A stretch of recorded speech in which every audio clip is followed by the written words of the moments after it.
Hello everyone, कैसे हैं आप सब।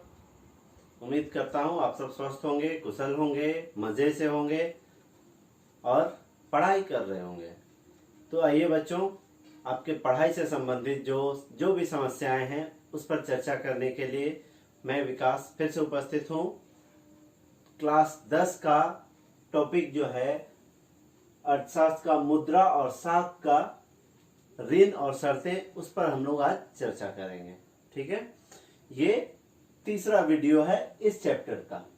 ठीक है, तो चलिए हम इस पर चर्चा करेंगे। वीडियो पसंद आए तो लाइक करना ना भूलें और चैनल को सब्सक्राइब जरूर कर लीजिएगा, ताकि आपको मेरे जितने भी वीडियो हैं आपको मिल सके और आप अपनी पढ़ाई को पूरी कर सकें।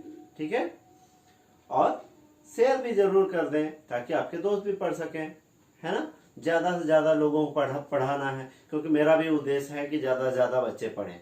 ठीक है, और ज़्यादा से ज़्यादा लोगों का मदद हो। मैं भी मदद करने के लिए ही यहाँ उपस्थित हूँ। ठीक है, तो चलिए शुरुआत करते हैं। तो हम आज पढ़ने वाले हैं ऋण की शर्तें। इससे पहले वाले पार्ट में हमने देखा कि ऋण संबंधी क्या क्या गतिविधियां होती है, बैंक कैसे कैसे ऋण को उपलब्ध कराता है, ऋण कैसे उत्पन्न होता है, कैसे बैंक ऋण से कमाता है। ठीक है, ऋण कहाँ से आता है, इसके विषय में हमने जाना था। आज हम जानेंगे कि बैंक जो ऋण देता है क्या किसी को भी दे देगा। अभी मैं चाहूं कि जाके बैंक में मांगू कि मुझे 1 करोड़ रुपया चाहिए, मिलेगा? नहीं मिलेगा। उसका भी एक शर्त है कि ये ऋण किसको मिलना चाहिए, कितने आय वाले को कितना ऋण मिलना चाहिए। सबको कितना भी पैसा नहीं दे देता है बैंक, उसका देखता है उसका क्या कैपेसिटी है, ये इंसान उधार चुका पाएगा कि नहीं चुका पाएगा, है ना। ये सब सोचता है। एक किसी भी राह चलते इंसान को करोड़ों रुपया नहीं दे देता है। और वहीं आप देखिए बड़े बड़े व्यापारी लोग हैं जिनको हजारों करोड़ों मिलता है ना। और हम लोग करोड़ भी मांगने जाएंगे तो बैंक सोचेगा उसके लायक है कि नहीं, है ना। तो बैंक जो देता है लोन या ऋण या उधार, वो देखता है कि इसका इनकम कितना है, कितना कमाता है, उधार चुका पाएगा कि नहीं चुका पाएगा, ये क्या क्या गिरवी रखने वाला है ना। ये सारा चीज देखता है, उसके बाद ऋण देता है, उसके बाद लोन देता है। तो ये जो शर्त है इसी को ऋण की शर्त कहते हैं। समझ में आया? चलिए एक एक करके देखते हैं। तो ऋण की शर्त में क्या क्या होता है, सबसे पहले देखा जाता है ब्याज दर। ब्याज दर क्या है भाई? मैंने पहले भी बताया था, बैंक जो आपको ऋण देगा, उधार देगा, तो क्या सोच के देगा कि इससे वो कमाई करेगा, कमाएगा। ऋण का, बैंक का जो आय होता है ना, इसी ब्याज दर पे होता है। बैंक क्या करता है, जमा करता है, से पैसा लेता है और उसको भी ब्याज देता है, लौटाता है 3-4% जो भी है ना। और दूसरे व्यक्ति को ऋण देता है, उससे ब्याज लेता है 10 से 15% या उससे ज्यादा लेता है। 15% मैक्सिमम होता है, तो इतना लेता है बैंक। तो यहाँ मान लीजिए 15% लिया, इधर 4% देना है, बीच का 11% बैंक का फायदा है कि नहीं। तो बैंक ऐसे ही कमाता है। तो बैंक भी चाहता है कि ज्यादा से ज्यादा लोग ऋण लें ताकि बैंक ज्यादा कमाए, लेकिन ऐसे लोग को ना दे दे कि पैसा लेके भाग जाए, है ना। तो बैंक जो होता है ब्याज का शर्त, ब्याज जो होता है ब्याज दर निर्धारित करता है कि आप कितना ब्याज देंगे। हर तरह के लोन कितने प्रकार के होते हैं, बहुत से प्रकार के हैं। कोई शिक्षा के लिए लोन लेता है, कोई खेती के लिए लोन लेता है, कोई घर बनाने के लिए लोन लेता है, कोई कार के लिए लोन लेता है। तो हर तरह का लोन है, उसके विषय में बाद में पढ़ेंगे, वो अलग पार्ट है। तो हम ये जानते हैं कि बैंक जो होता है पैसा देता है यानी उधार देता है, तो एक ब्याज दर निश्चित करता है, ब्याज दर रखता है कि इतना प्रतिशत आपको पैसा देना होगा। ठीक है, आप 100 रुपया ले रहे हैं, तो अगली बार जब आप 100 रुपया की जगह मुझे लौटाएंगे तो 110 रुपया लौटाएंगे, है ना, या 115 लौटाएंगे। तो जो 100 रुपया पर 10 रुपया या 15 रुपया एक्स्ट्रा मिल रहा है, एक्स्ट्रा देना पड़ता है हम लोगों को, वही ब्याज दर होता है। ठीक है, इसको हम लोग प्रतिशत में ज्ञात करते हैं, प्रतिशत में बैंक इसको निर्धारित करता है, क्योंकि कोई 100 रुपया नहीं लेता है। मैंने उदाहरण दिया कि 100 रुपया में मानते हैं, ठीक है। तो ब्याज दर सबसे पहले निर्धारित होगा कि आप जो लोन ले रहे हैं उसके बदले में मुझे कितना चुकाएंगे, कितना पैसा देंगे, ये निर्धारित होगा सबसे पहले। फिर उसके बाद समर्थक ऋणाधार। समर्थक ऋणाधार क्या है कि बैंक जो लोन देगा उसके बदले में वो कुछ गिरवी रखेगा, है ना। क्या भरोसा कौन पैसा लेके भाग जाए, है ना, उसके लिए कुछ गिरवी रखता है, तो उसे ही समर्थक ऋणाधार कहा जाता है। जैसे कि क्या क्या हो सकता है, भूमि हो सकता है, यानी कि जमीन, इमारत, बिल्डिंग हो सकता है, गाड़ी हो सकता है, बैंकों की जमा पूंजी हो सकती है, बैंक में कितना आपने जमा रखा है ना, उस पर भी निर्भर करता है। कंपनी सब जो बड़ा बड़ा व्यापारी लगता है उसका बिजनेस देखता है, उसका इनकम देखता है, इनकम टैक्स देखता है, उसका बैंक में जमा पूंजी देखता है। तो ये सारा चीज बैंक वेरीफाई करता है कि ये चुका पाएगा कि नहीं, क्या क्या गिरवी रख रहा है ना। तो जो गिरवी रखने के लिए सामान है, जिसके आधार पर लोन तय होता है कि इसको कितना लोन दिया जाएगा, वही समर्थक ऋणाधार है, ठीक है। तो समर्थक ऋणाधार ऐसी संपत्ति है जिसका मालिक कर्जदार है, ठीक है। कहने का मतलब ये है कि ये सब जो है भूमि, इमारत, गाड़ी जो भी है, ये बैंक गिरवी रख दिया है, बैंक को गिरवी रख दिया है। बैंक जब चाहे इसको किसी को भी बेच सकता है, जब चाहे नहीं, मतलब बैंक को अगर हम लोग पैसा नहीं चुकाएंगे तो बैंक क्या करेगा, मेरा सामान बेच देगा किसी को। नीलामी होता है, कभी कभी सुने होंगे ना कि ये सामान का नीलामी करने वाला बैंक। वो नीलामी वाला सामान कहाँ से आता है, यही सब है। मान लीजिए मैंने एक गाड़ी लिया, मैं लोन नहीं चुका पाता हूँ, ठीक है, बैंक को पैसा नहीं दे पाता हूँ, तो बैंक आएगा, बैंक अपना भी एम्प्लॉय को भेजेगा, एक आदमी को भेजेगा, और वो आदमी क्या करेगा, मेरा गाड़ी उठा के ले जाएगा, उसको फिर नीलाम कर देगा, ठीक है। तो ये सब नीलामी सब कैसे होता है, यही सब है प्रोसेस, ठीक है। तो समर्थक ऋणाधार, वो हम गिरवी रखते हैं, कुछ भी सामान लेते हैं ना ऋण में, तो कुछ गिरवी रख देते हैं, तो यही है समर्थक ऋणाधार, ठीक है, समझ में आया। अब देखते हैं आवश्यक कागजात। कागजात क्या है, उसमें अब देखिए, आप देखे होंगे कि फॉर्म भराता है, कोई भी ऋण लेगा, लोन लेगा तो कागज में फॉर्म भराता है, ये कागजात है। और क्या क्या कागज मांगेगा, आधार कार्ड, पैन कार्ड, ITR मांगेगा, इनकम टैक्स रिटर्न मांगेगा, और बहुत सारा कागज मांगता है। तो ये सब आवश्यक कागजात हो गया, ठीक है। भुगतान के तरीके। भुगतान के तरीके कहने का मतलब, हम जो लोन ले रहे हैं वो कैसे चुकाएंगे, बैंक को तो देना होगा ना, लौटाना होगा ना, तो लौटाएंगे कैसे, चुकाएंगे, तो ये तरीका है। हमको महीना महीना देंगे, कितना महीना के लिए दे रहे, कितना साल के लिए दे रहे हैं, ठीक है। तो ये सारा चीज यहाँ पर तय होता है पहले ही। लोन बनने से पहले या लोन देने से पहले बैंक ये सब चेक कर लेता है, ठीक है, ताकि उसको उसकी सुरक्षा हो सके। वो पैसा तो दे, लेकिन सुरक्षित हाथों में पैसा दे, तो इसके लिए ये सब देखना जरूरी है, ठीक है। तो बैंक का जो ऋण का शर्त है, ये 4 चीज इंपॉर्टेंट है, ठीक है।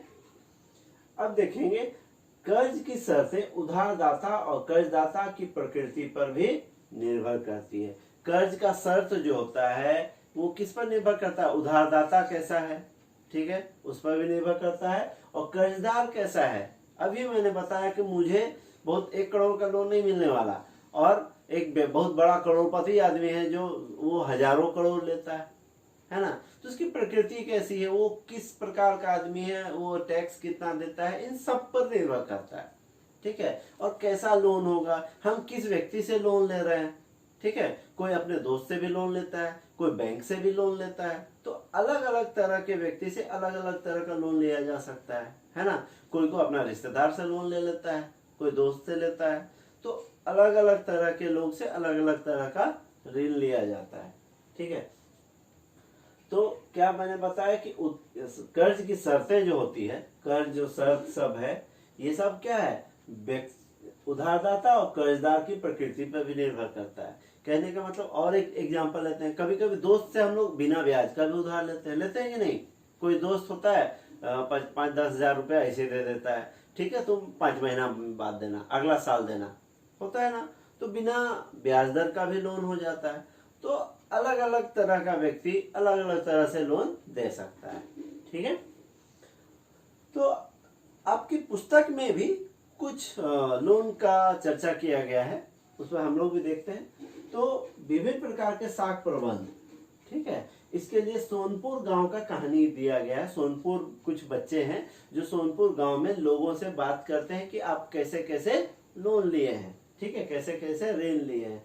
तो सबसे पहले वो लोग मिलते हैं श्यामल से, ठीक है। श्यामल जो है वो खेती करता है, खेती का काम करता है, और वो क्या करता है, किससे लोन लेता है, 5 महाजन से ऋण लेता है। महाजन यानी कि साहूकार, ठीक है।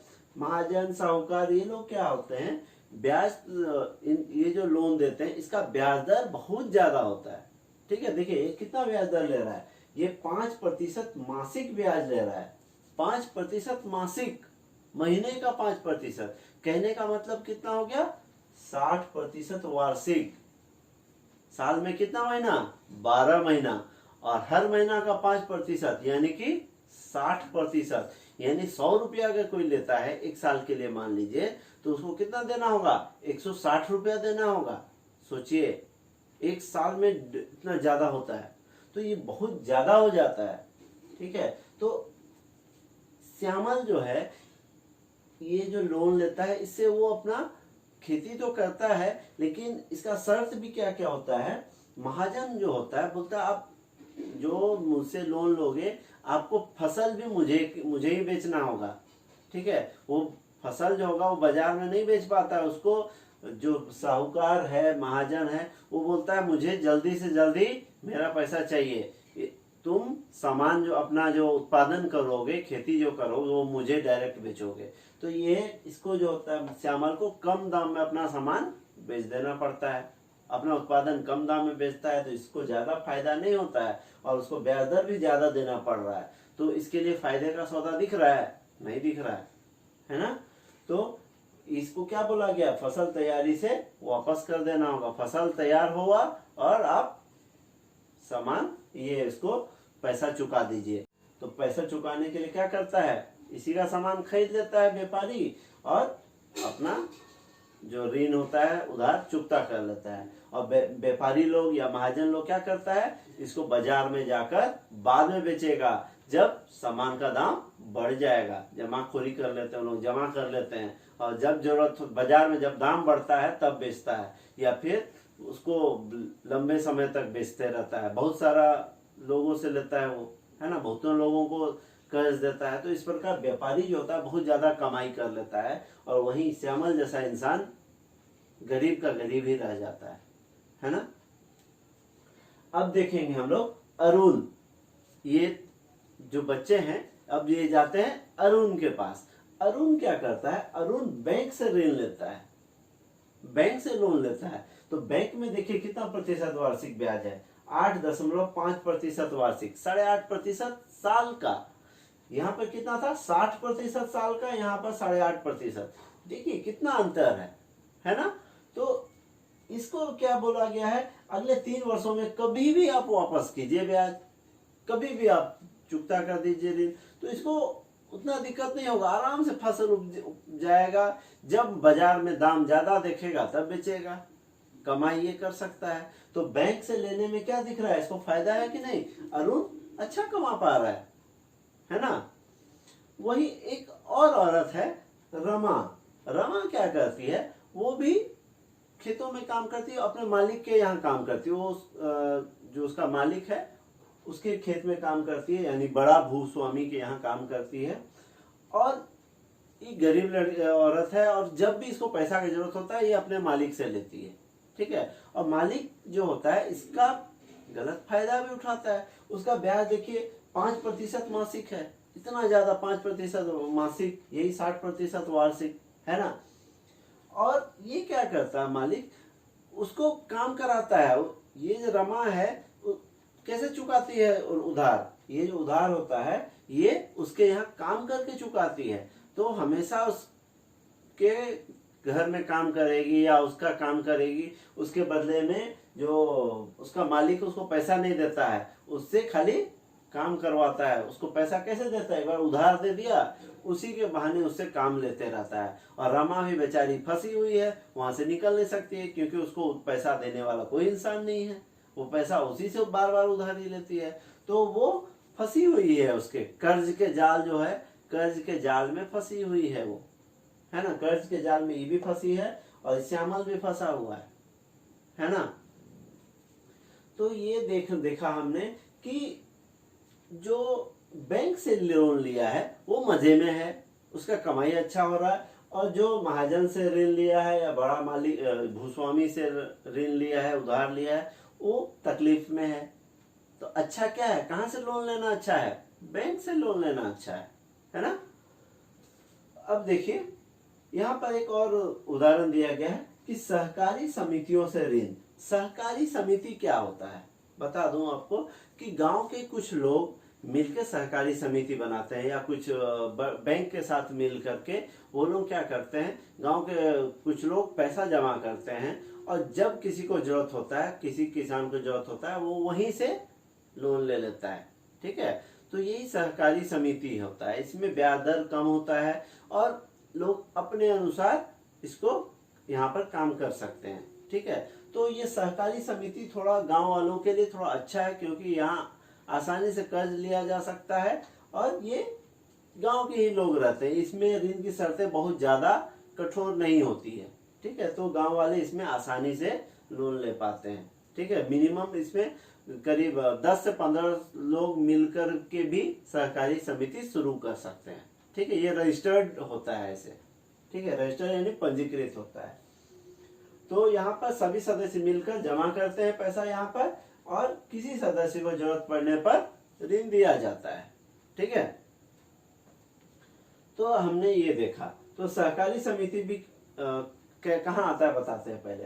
तो भारत में जो साख है, साख को दो प्रकार से बांटा गया है, औपचारिक और अनौपचारिक। औपचारिक और अनौपचारिक। औपचारिक में क्या आएगा, औपचारिक में आएगा बैंक तथा सहकारी समिति। बैंक और सहकारी समिति जो है औपचारिक है।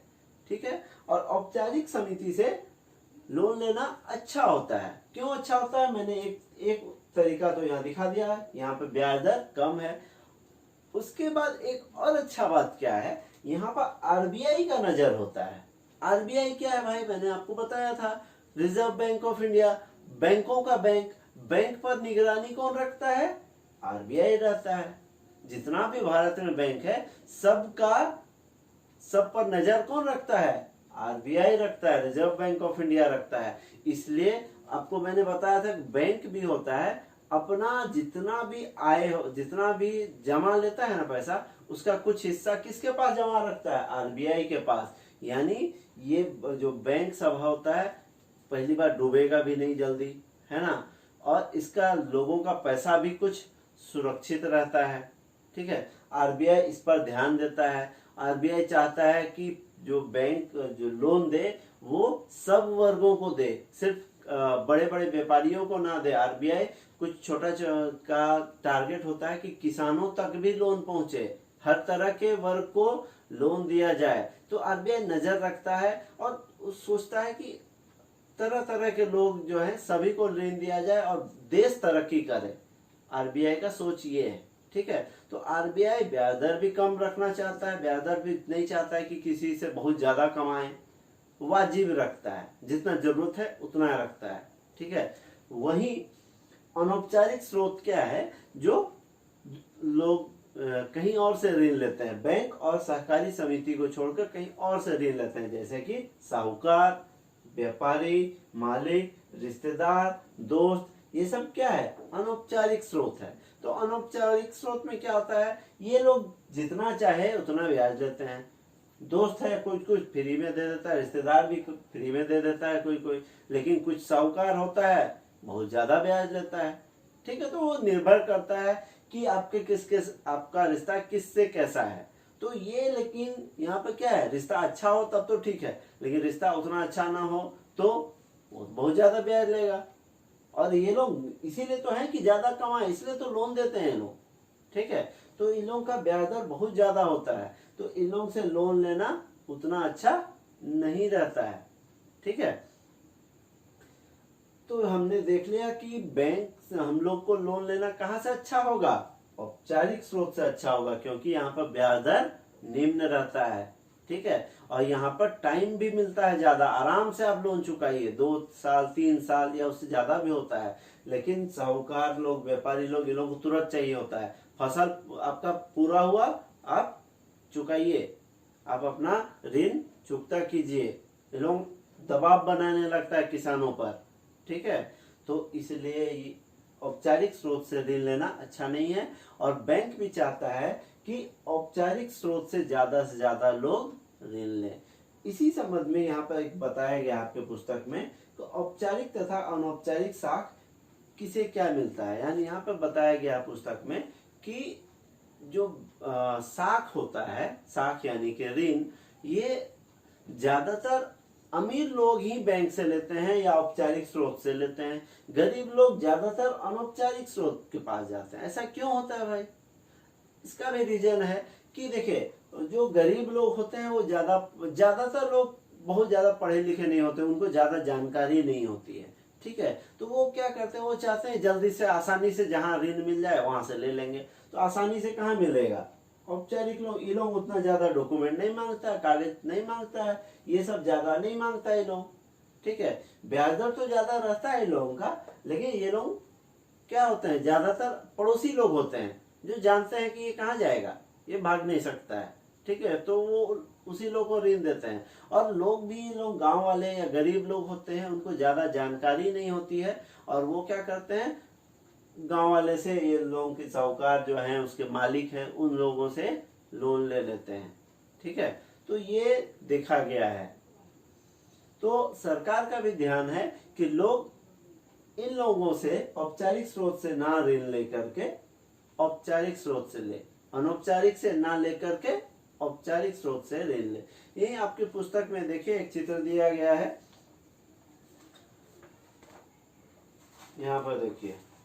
सबसे पहले यहाँ पे देखिए आलेख 1, यहाँ पर वर्ष 2012 में भारत में 1000 ग्रामीण परिवारों के साख के स्रोत देखिए। सरकारी है 1%, सहकारी समितियां 25%, व्यवसायिक बैंक 25%, अन्य औपचारिक स्रोत 5%, जमींदार 1%, साहूकार 33%, रिश्तेदार और मित्र 8%, और अन्य औपचारिक स्रोत 2%। यहाँ दिया गया है, ये है वर्ष 2012 के अनुसार, ठीक है, 1000 ग्रामीण परिवारों के अनुसार, ठीक है।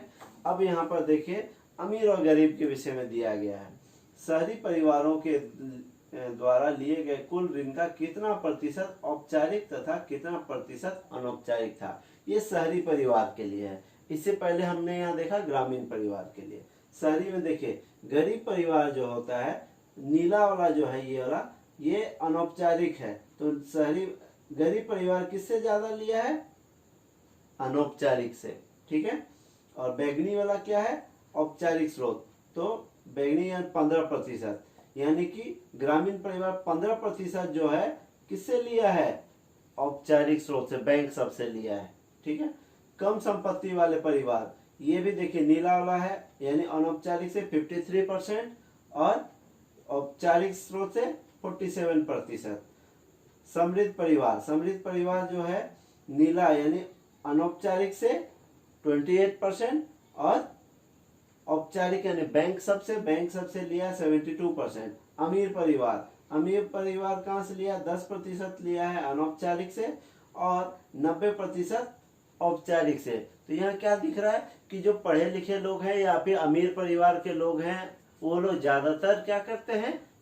औपचारिक स्रोत से ऋण लेते हैं, बैंक से ऋण लेते हैं, ठीक है, या सहकारी समिति से ऋण लेते हैं। वहीं गरीब परिवार के लोग अनौपचारिक स्रोत की ओर जाते हैं। तो ये हो रहा है, और लेकिन इस पर धीरे धीरे अभी कंट्रोल किया जा रहा है। अभी का ये है कि लगभग 50% लोग, यानी 50% लोग औपचारिक में जाते हैं और 50% अनौपचारिक में जाते हैं। ये अभी का करंट डाटा है, ठीक है। तो उम्मीद करते हैं आपको ये सारा जो मैटर मैंने समझाया समझ में आया होगा। वीडियो पसंद आए तो लाइक करना ना भूलें, ठीक है। धन्यवाद।